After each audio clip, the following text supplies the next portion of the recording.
ខ្ញុំចង់បានកន្លែងដែលស្ងាត់តែឯង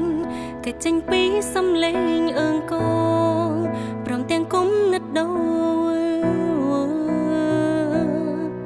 ព្រះអង្គជាទីសុវត្ថិភាពជាកន្លែងខ្ញុំទទួលកម្លាំងនិងចេស្តា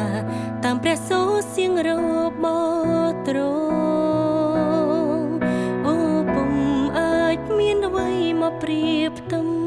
បានពេលដែលខ្ញុំបាននៅក្នុងវត្តមានទ្រង់ខ្ញុំចង់អង្គុយក្នុងវត្តមានទ្រង់ព្រះអង្គហើយលៀងព្រះបាទាទ្រង់ដោយទាំងភ្នែកព្រោះក្តីស្នេហ៍ទ្រង់ប្រៀបដូចជាសុគីលីគ្មានកន្លែងដែលខ្ញុំចង់ទៅ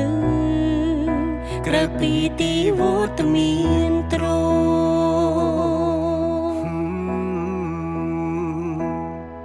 ខ្ញុំដឹងថាជួនកាលខ្ញុំវង្វេងផ្លូវលិចចូលជ្រៅក្នុងភាពអាម៉ាំង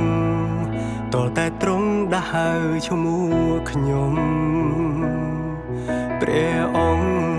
ទ្រង់មិនដែលទុកខ្ញុំចោលនោះឡើយតែងតែឈោងមកអោបក្រសោបខ្ញុំទុកខ្ញុំនៅក្នុងព្រះឱរារបស់ទ្រង់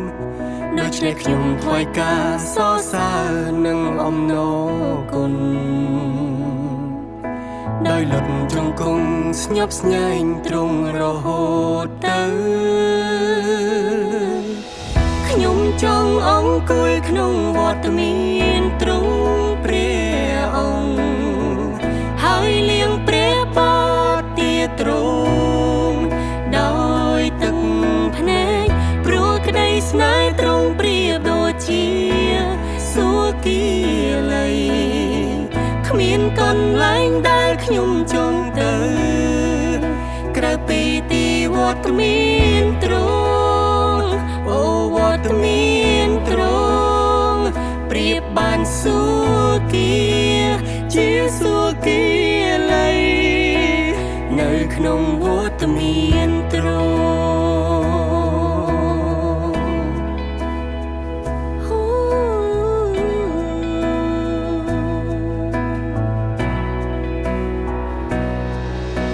ខ្ញុំសរសើរស្ញប់ស្ញែងអំពីព្រះអង្គគ្មានអ្វីប្រៀបនឹងទ្រង់គ្មានអ្វីអាចប្រៀបផ្ទឹមនឹងអារម្មណ៍បាននៅនឹងទ្រង់នោះឡើយខ្ញុំសរសើរអំពី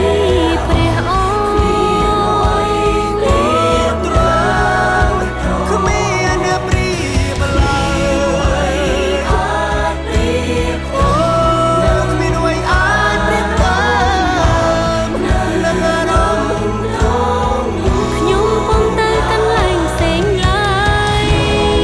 ខ្ញុំជាសាក់សីទ្រង់អោព្រះអង្គជាសាស័យ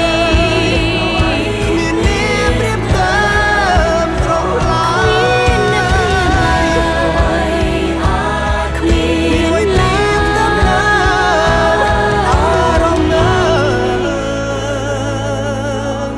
ទ្រង់ឡើយខ្ញុំចង់អង្គុយក្នុងវត្តមានទ្រង់ព្រះអង្គហើយលៀងព្រះបាទាទ្រង់ដោយទាំងភ្នែកព្រោះក្តីស្នេហ៍ទ្រង់ប្រៀបដូចជាសុគីលីគ្មានកន្លែងដែលខ្ញុំចង់ទៅក្រៅពីទីវត្តមានទ្រង់